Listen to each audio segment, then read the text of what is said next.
மகா அவதார் பாபா தவம் செஞ்ச குகைக்கு இப்போ நம்ம போயிட்டு இருக்கோம்.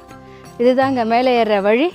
இந்த வழியாக இப்படி போய் பாபாவோட குகைக்கு நம்ம போக போகிறோம். வாங்க போகலாம்.